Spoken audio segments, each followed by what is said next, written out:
मैं PM Meena, associate professor in history, government Rajesh Pilot PG college Lalsot. विद्यार्थियों, आज हम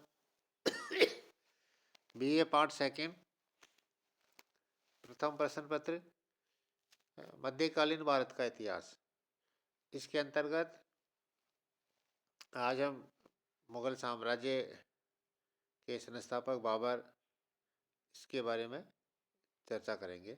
मुगल साम्राज्य की स्थापना एवं बाबर। 1526 ईस्वी में बाबर ने भारत में जिस राजवंश की स्थापना की वह तुर्की जाति का चगताई वंश का था। बाबर का जन्म 14 फरवरी 1483 ईस्वी को फरगना के एक छोटे से राज्य में जहुरुद्दीन मोहम्मद बाबर का जन्म हुआ था।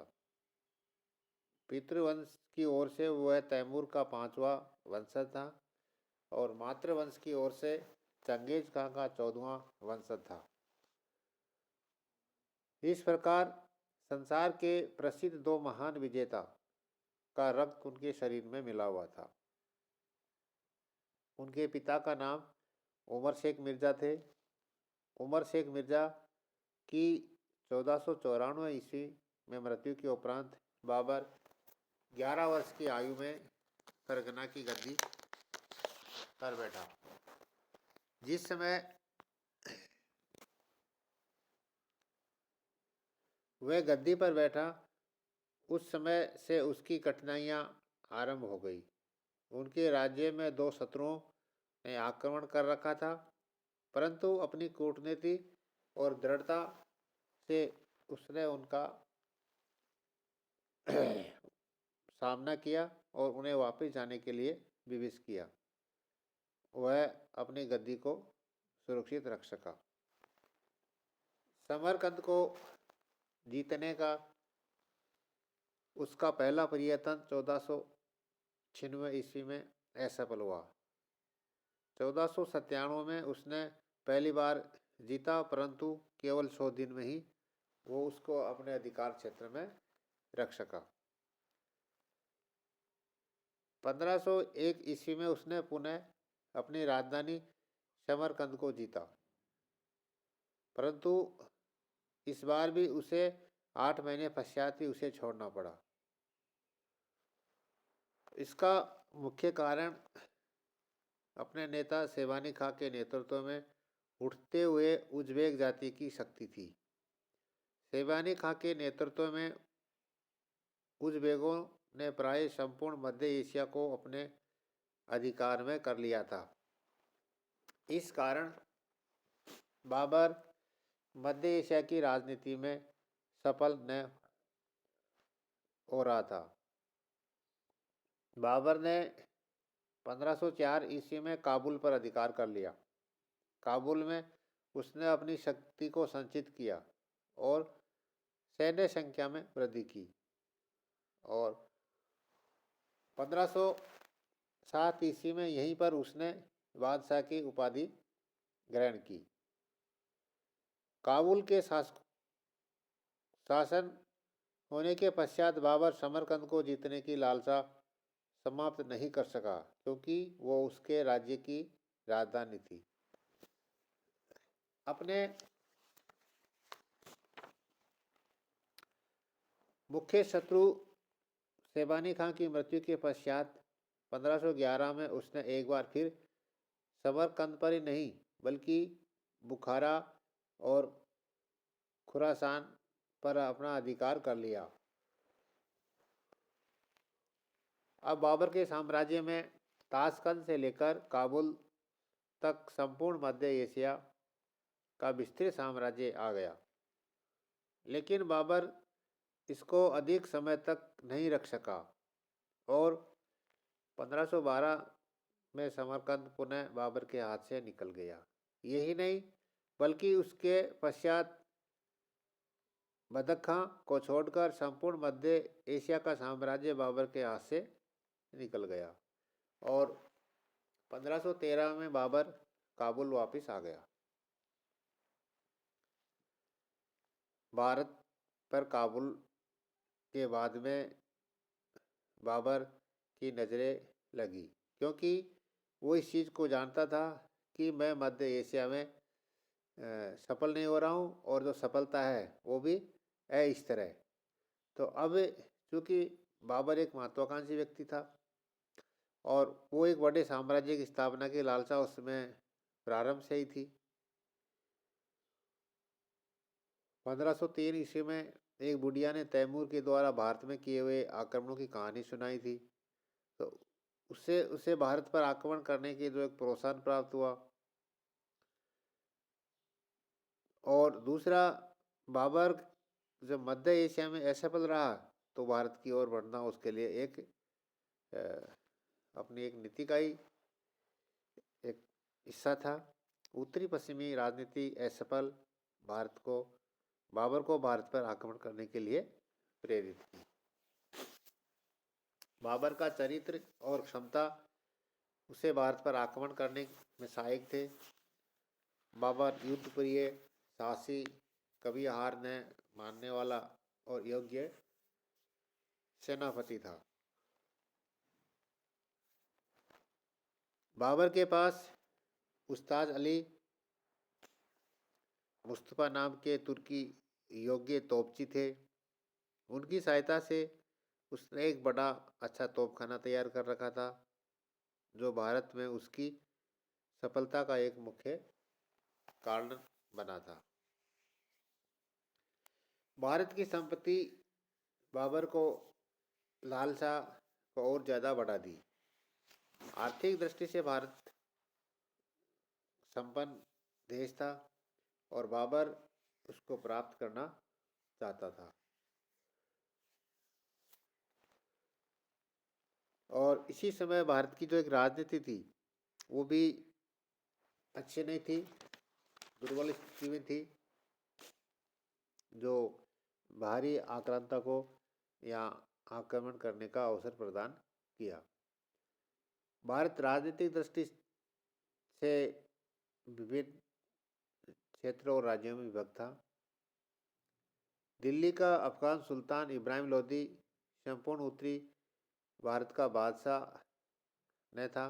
पंजाब से बिहार तक का भाग ही उसके अधिकार में था, परंतु इस क्षेत्र में भी उसे अनेक विद्रोह और षड्यंत्रकारियों का मुकाबला करना पड़ रहा था।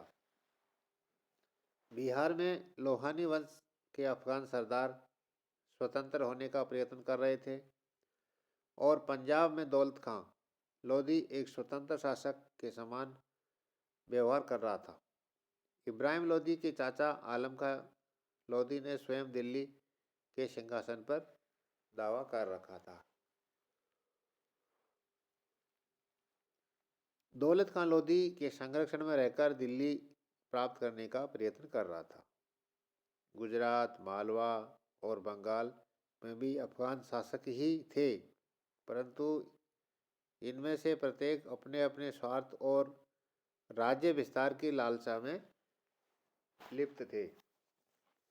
इस प्रकार उत्तरी भारत में अफगान शक्ति प्रमुख होते हुए भी छोटी छोटी विरोधी शक्तियों में बंटकर दुर्लभ हो गई थी। सिंध, कश्मीर, उड़ीसा, खानदेश उत्तरी भारत के अन्य स्वतंत्र राज्य थे, परंतु उनमें से कोई भी शक्तिशाली नहीं था। उत्तरी भारत का एक सुदृढ़ राज्य मेवाड़ था। वहाँ के शासक राणा सांगा, जो युद्ध कौशल और कूटनीतिक में राजस्थान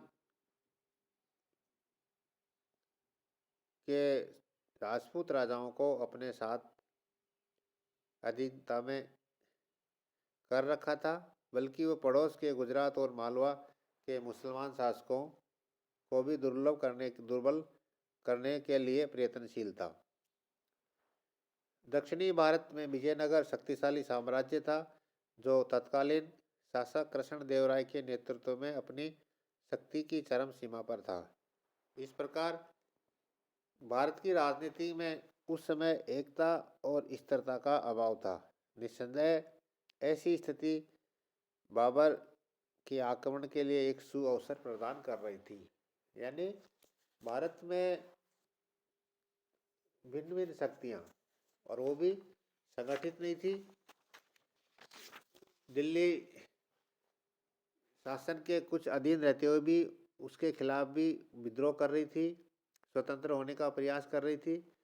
और तो इस तरह से जो हमारी बाह्य सुरक्षा है उसकी जिम्मेदारी किसी के पास नहीं थी। पंजाब के सूबेदार दौलत खां लोधी और इब्राहिम लोधी के चाचा आलम खां लोधी ने बाबर को भारत पर आक्रमण करने के लिए निमंत्रण दिया। संभवतः बाबर ने पंजाब में आ जाने के पश्चात राणा संग्राम सिंह ने भी इब्राहिम लोधी के विरुद्ध बाबर की सहायता का आश्वासन दिया था। दौलत खां लोधी पंजाब में अपने स्वतंत्र अस्तित्व को सुरक्षित रखना चाहता था और आलम खां लोधी दिल्ली का बादशाह बनना चाहता था। इस कारण दोनों ने इब्राहिम लोधी के विरुद्ध बाबर की सहायता मांगी। राणा की भी दिल्ली पर अधिकार करने की योजना थी। बाबर के आक्रमण। बाबर का प्रथम आक्रमण 1519 ईस्वी में आरंभ हुआ।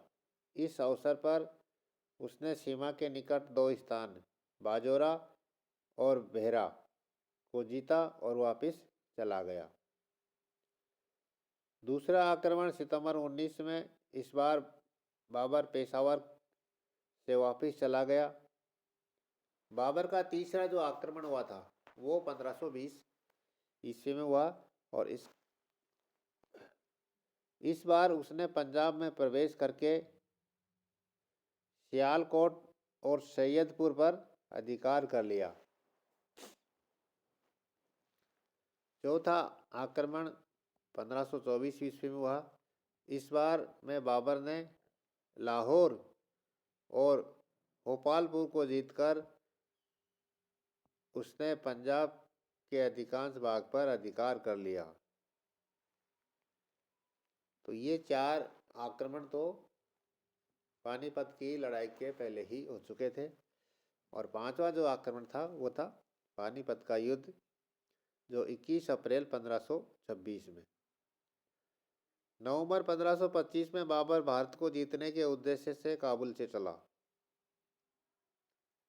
दौलत खां लोधी को शीघ्र ही आत्मसमर्पण करना पड़ा। उसे बंदी बनाकर बेरा के नगर में भेज दिया गया, परंतु रास्ते में उसकी मृत्यु हो गई। आलम खां भी शीघ्र ही बाबर की शरण में चला गया। इस प्रकार पंजाब को जीतने में बाबर को कोई कठिनाई नहीं हुई। अब बाबर ने दिल्ली की ओर कदम बढ़ाए।